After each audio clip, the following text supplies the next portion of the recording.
It's Thursday, May 8, 2025. I'm Albert Mohler, and this is The Briefing, a daily analysis of news and events from a Christian worldview. Well, it started yesterday. The elector cardinals of the Roman Catholic Church are gathered there in the Sistine Chapel at the Vatican in order to elect the next pope. Now, from an evangelical perspective, there is a lot to consider here. First of all, what exactly happened yesterday? Well, as you look at how the Roman Catholic Church chooses the next pontiff, the next pope, it comes down to the electors, the cardinal electors who will make the decision. The winning candidate who will become pope is the person, usually from among the cardinals themselves, who gains 2/3 of the votes out of the 133 electors. Now, there are a good many more than 133 cardinals, but going back to the pontificate of Pope Paul VI, a change was made so that cardinals who are over the age of 80 cannot vote. So they are not elector cardinals. They remain cardinals. They've been a part of the discussion over the last several days. They will be a part of the ceremonies concerning the installation, inauguration, and enthronement of a new pope. But there are 133 who will be serving in the conclave and who will be electing the new pope. They went into the Sistine Chapel yesterday, and with a lot of ceremony, they began the process, and it required each of the cardinal electors to make a pledge concerning, for one thing, the confidentiality and secrecy of the entire process. But nonetheless, they paraded in, and of course, in all of their cardinal regalia, and with all the music and the pipe organ in the background, and it was begun with all the formalities of the selection of a pope, and it was meant to be seen. That's very important. It was meant to be seen. And the cardinals basically put themselves on display as they went into the Sistine Chapel. Now, we associate conclaves, and by the way, that word goes back to the fact that the cardinals are locked in the room, but we are accustomed to conclaves being held there in the Sistine Chapel. And as is so often the case with the Roman Catholic Church, there is old, there is older, and there's older still. When it comes to the process for electing popes, much of it is clearly medieval, going back to the Middle Ages. And a lot of that means it's over a millennium old.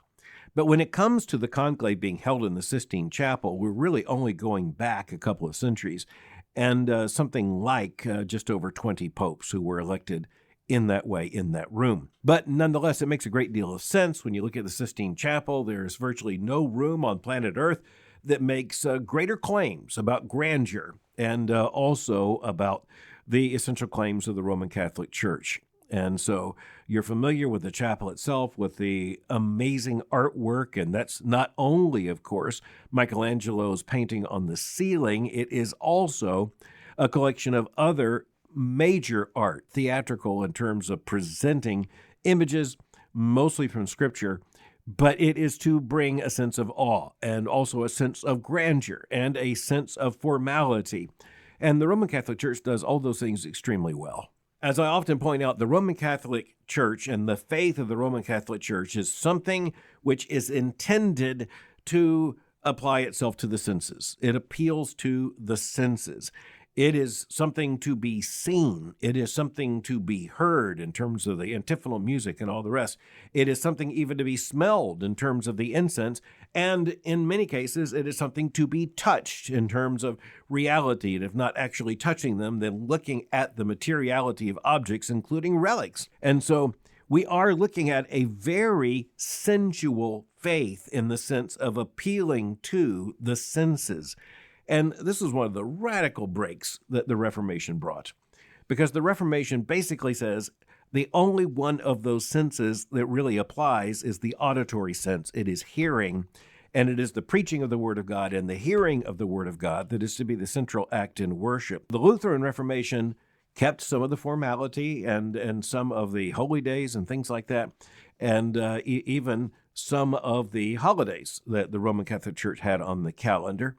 And so just looking at it, it looked less reformed, but even in the Lutheran Reformation, you had the clear placement of the pulpit in the center, and you also had the rejection of the medieval Roman Catholic theology of the sacraments. Now, in the Reformed tradition, the Calvinist tradition, And it began in places such as Zurich and Geneva, but also, of course, took major shape in the English Reformation and then spread elsewhere around the world, even more austere, even more centrality on the preaching of the word and on seeking not to be distracted by things you would smell or things you would see or things you would touch. And so it's a very different theology. When you're looking at those cardinals going into the Sistine Chapel, and then you see the cardinals with the door closing, and you see the conclave beginning, and you hear the music, we're not smelling the incense, but you understand all of that is going on, but certainly it is visual splendor that is nearly overwhelming. And you have to wonder, how could you be bored, for example, in that room? Or you might put it another way, how would you pay attention to what's going on when you're surrounded by all of that historic imagery? Nonetheless, Catholicism, as I say, is very much a visual and sensual faith in this sense. It is also important to understand that there are 133 of the electoral cardinals there. There were 2 others qualified by age. They're not over 80, but for other reasons, they have not participated in the conclave. One of them because of a bit of scandal, the other because of a health reason. But in the previous days, after the funeral of Pope Francis, there has been a lot of discussion, and this was in the so-called congregations of the cardinals. And this included not only the cardinal electors who will have the opportunity to vote, but the older cardinals as well. Now, here's the amazing thing, and there's just a lot of attention to this, and this is worth our attention. Pope Francis appointed the vast majority, something like 85 to 90% of the cardinals who will be electors. And this is the first time in the modern history, and I don't think you really have to say the word modern, but we're going to say that it's the first time in an historical sense that a majority of those cardinals have been non-European. A majority of the cardinals who are in the room right now in the conclave, participating in the election of the next pope, they are non-European. That has never happened before. It's not by accident. Pope Francis had that very much as his agenda. And so there are cardinals from nations which names have never been mentioned in a conclave before who are a part of the process right now. Now, I am not about to talk about some of the names that have been mentioned, and I want to zero in on, I think, what evangelical Christians should be thinking about in particular as we have the conclave underway there in the Sistine Chapel in Rome.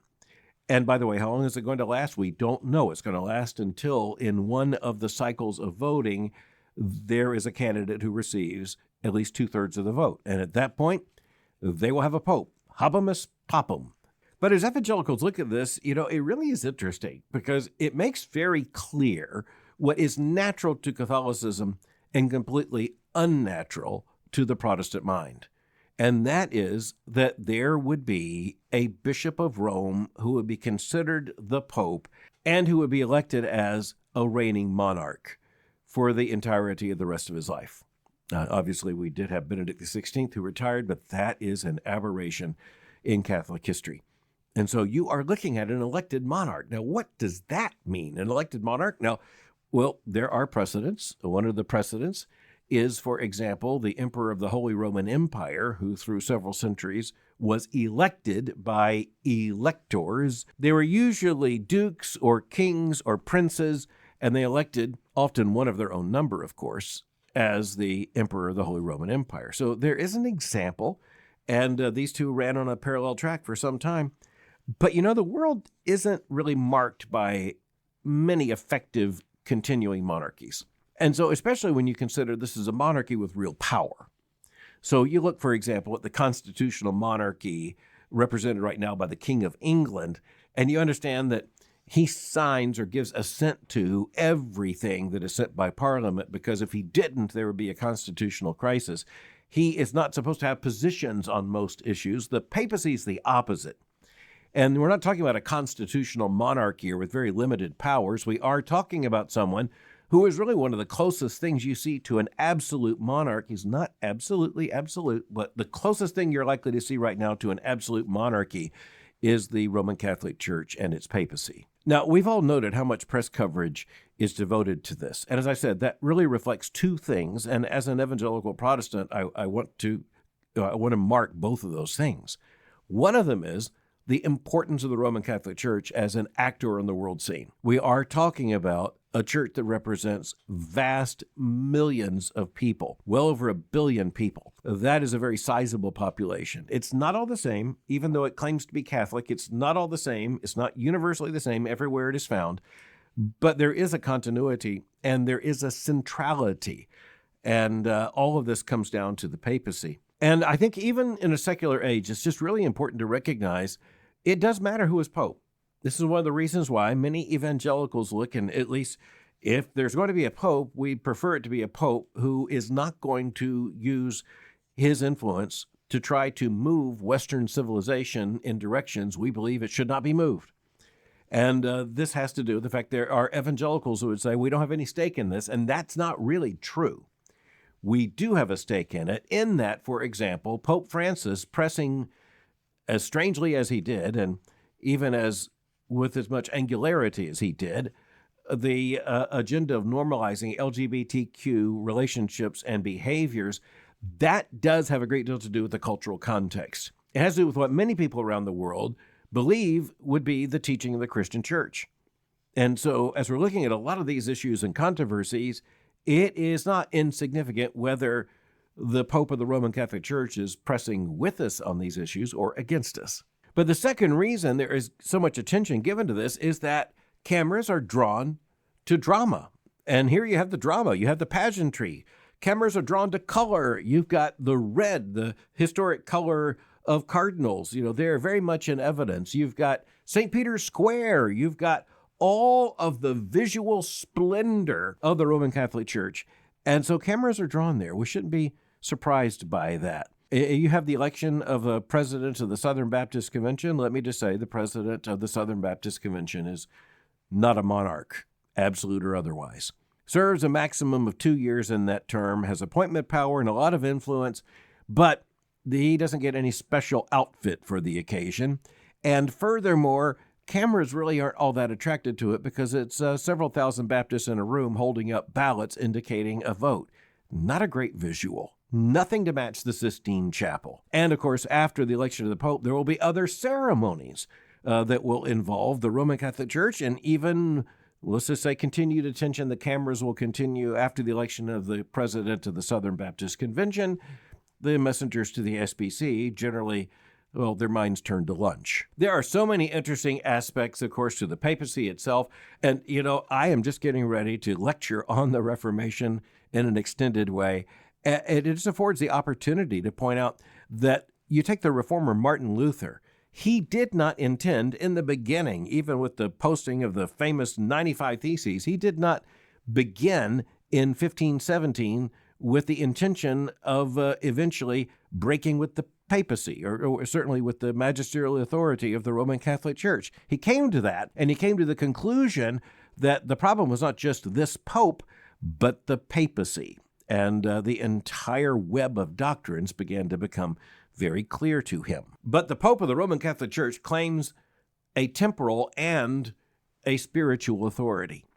And that's a rare combination. You don't have any real equal to it anywhere, even where you have Protestant churches that have, say, archbishops, such as the Church of England with the Archbishop of Canterbury. The Archbishop of Canterbury can't hold a candle to the Pope in terms of the powers invested in the role. The big question, so let's just face this honestly, the big question that both sides on so many controversial issues are concerned about is, which way is the Roman Catholic Church going to go? Is it going to go in a more liberal direction, kind of taking cues from Pope Francis? Because Pope Francis was definitely sending those signals. You remember, who am I to judge? Even in some sense, allowing the blessing of the Catholics who were involved in same-sex couples. Even that was very awkward, by the way, because it wasn't a blessing of the union. It was to be a blessing simply of the people. But you understand that it didn't work out that way, as so many people are now saying he allowed the blessing of same-sex unions. And so the conservatives are hoping for anything more conservative than Pope Francis. And even more so, they are worried about someone who would be more liberal, who would come in and actually move to change official church teaching and doctrine and morals on so many key questions. On the other hand, the liberals are hoping, well, just for the opposite. They want a change agent that would make Francis look tepid. And there are some big considerations here. For one thing, Just about anyone looking at the Roman Catholic Church worldwide understands that its future is in Asia and in Africa. And that is a very conservative future. The Roman Catholic Church has been so influenced by Europe, and of course, not only cardinal archbishops in places like Italy, but also throughout much of Europe. But much of Europe is now incredibly secular, and where you do have manifestations, for instance, in Germany, the Roman Catholic Church, it is not uniformly, but it is overwhelmingly liberal. And so let's just put it this way. Germany and Uganda are not moving in the same direction. And those will be very pleased with someone who would be elected pope to go in the German direction. Well, they're looking for something liberal. They'll celebrate that. But that puts so much at risk for the future of the Roman Catholic Church. Another very interesting thing, and this is something evangelicals should be thinking about, because even as this is debated in the Roman Catholic Church, you bet this is relevant for us. And that is, you have people making the argument, we're going to have to liberalize the church. We're going to have to liberalize its teachings. We're going to have to liberalize its practices if we want to draw young people. Okay? You hear that argument over and over and over again. The argument of Protestant liberalism and of Roman Catholic modernism was you're going to have to change the doctrines and et cetera, et cetera, et cetera, if you're going to keep the intelligentsia and you're going to keep the cultural influencers and you're going to keep the well-educated. On and on and on and on is the argument. But, if you watch Roman Catholicism in the United States and you look at the young Catholics, by and large, they're not liberal. They're more conservative. Something very similar to that is happening on the Protestant side, on the evangelical side. The churches that say we have to go with the culture in order to keep the young people, well, the young people are leaving them. Where are the young people found? They are found where the gospel is preached, where the doctrine is clear, and where, quite honestly, there's a countercultural approach with young people intuitively understanding what is at stake. It is really interesting to see so many people on the left wing of the Catholic Church saying if the Catholic Church doesn't move in that direction, it doesn't have a future. Well, let me just state the obvious. The Roman Catholic Church is not looking for advice from me, but I'm concerned for evangelical Christianity, and I will tell you, our denominations and churches had better note carefully that the churches that say our denominations and our churches and our institutions had better watch carefully. Those who say you have to liberalize to stay relevant become the absolutely irrelevant. Those who say you have to liberalize in order to attract young people, well, if they do attract young people, they're the wrong young people. The fact is that when you look at denominations and churches across Protestant evangelical Christianity in America today, it is not the liberal fringe that has most of the young people. They're looking for something authentic. They're looking for something real, and they are looking for authentic biblical Christianity. In a secular age, being a little bit interested in doctrine is not going to work. Oh, and just one final observation here. The churches that have said we have to revise historic Christian understandings of marriage and sexuality in order to keep the young people. Let me ask you a question. Where are the young people? Are they in the churches that went liberal on these issues? No. They're in the churches that said, this is the word of God. Here we have to take our stand. There is so much for us to consider, and of course we'll come back once there is a pope. Until then, probably not. But then the big story will be, what does the election of this pope mean for the future of the Roman Catholic Church and frankly, for influence throughout much of the world. But there are a couple of other things we need to talk about before this week is over. One of them is the 50th anniversary of the end of America's war in Vietnam. And we just need to recognize that even as officially the United States withdrew its armed forces from Vietnam and the Vietnam conflict, as it was known, in 1975, it was a very convoluted process. And looking back at the war in Vietnam right now, one of the biggest questions for Americans is what in the world it means. One of the problems with this is that we tend to think sometimes the history can be evaluated, historical events can be evaluated, saying this was absolutely right, that was absolutely wrong. But the biblical understanding of history tells us that oftentimes it's a lot more difficult than that. When America entered into the effort to prevent the spread of communism by military means in Southeast Asia, and in this case, you can say in 1955, was that right or was that wrong? I think it was more right than wrong. I think the threat of spreading communism throughout much of what became known as the Third World presented a clear and present danger, not just to the United States and to our allies, but also to human flourishing. Let me just put it bluntly. I think in the battle between freedom and communism, we should be on the side of freedom. The other thing is that even as America became involved in the war, the French had been involved in a war there in Indochina, and French colonialism had been very much a part of that. And so a part of what the communist revolutionaries were doing in what became North Vietnam, or the Democratic Republic of Vietnam as it was known, with Ho Chi Minh and others as leaders, what they were doing was basically saying that communism is a way to get out of the oppression of Western colonialism, and in the case originally of France. And the United States entered this at the very time, let's just say 1955 until maybe 1960. It was like those 5 years. That was a period in which the United States and the Soviet Union were absolutely locked in a Cold War, and both were looking for satellites and allies. And the United States could hardly have just said, we're not going to worry about Southeast Asia. We'll just let the Soviets and let the communist Chinese divide it all up between themselves. That would consign millions and millions of people to that kind of bondage and oppression. On the other hand, in successive administrations, and you really have to look at 4 presidential administrations during this time. And so first it was President Eisenhower, and then it was President Kennedy, and then President Johnson, and then President Nixon. All 4 of them had to deal directly with the Vietnam War. And then after that, President Ford, and after that, President Carter, in one sense. So we're talking about 4 whose presidencies were largely defined, at least in part, by the Vietnam War, and then 2 others who also had to deal with the Vietnam War, and honestly, we're all still dealing with it. Now, I know some people hear me say we're still dealing with it, and you're thinking, well, I don't think about it very often.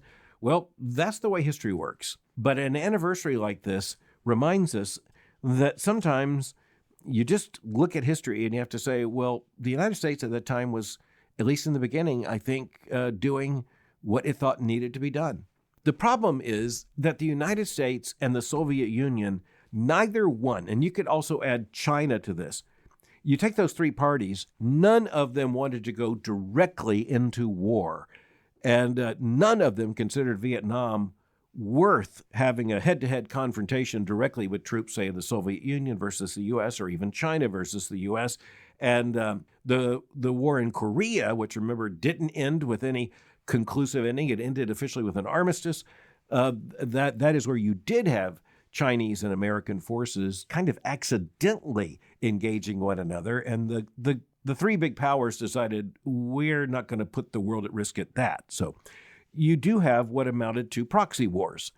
And in the United States, that meant that we were in it to limit communist expansion. But as the statement was said at the time, it isn't clear that we're in it to win it. By the time the emergency evacuation of Americans and also some of the Vietnamese came in 1975, the price of the war was astounding. $140 billion and 58,220 American lives lost. That's a good-sized town. Almost 60,000 Americans, largely overwhelmingly American young men, killed in that war. And the big question at the conclusion was, for what? And this is one of the hard issues in history. You look at that war, and you look at, for instance, the presidency of Lyndon Johnson, largely broken over that war. And you deal with the fact that most Americans at the onset of the military action thought that it was well-intended and right. But by the time you had vast draft calls up, and you had literally hundreds of thousands of young American men who were drafted into the military, very controversial at the time. World War II, not controversial. Vietnam, controversial. That tells you that the moral situation was quite different. There were so many lives that were broken in terms of that war. Many GIs came back deeply, deeply wounded by the war experience. And this is one of the occasions when, for instance, in Christian ethics, the concept of moral injury began to take on greater prominence. There were people who didn't suffer a physical injury in the war. They did suffer a moral injury in the war. Looking back at the 50th anniversary of the end of the war in Vietnam, Americans weren't even sure what to call it. At the time, many people wanted to call it the conflict in Vietnam. Some people wanted to call it the expeditionary effort. Some people wanted to call it the conflict in Vietnam, the Vietnam conflict. There was the admission that there was a war, but there was not a genuine admission as to exactly what role the U.S. was going to play in it. You also had the developing moral imperative of the self-determination of nations that became very problematic here, because the question is, do you have two nations, North Vietnam and South Vietnam? Is that a sustainable future? Is the North going to invade the South? Well, the answer to that was yes. And thus, if they did so, would self-determination, would that be marked by Vietnam as a united nation becoming communist? The main moral argument that was made to the American people was that the people of South Vietnam should have the right of self-determination. And, of course, that came to an end shortly after the American withdrawal 50 years ago. Of course, at home, you had the vast protests against the Vietnam War. It broke out into riots, and some of them even turned violent. And at the same time, you had many millions of Americans, even many middle-class Americans, rethinking America's role in the world and the willingness of families to send their sons to Vietnam. And they had to ask the question, what exactly would they be dying for?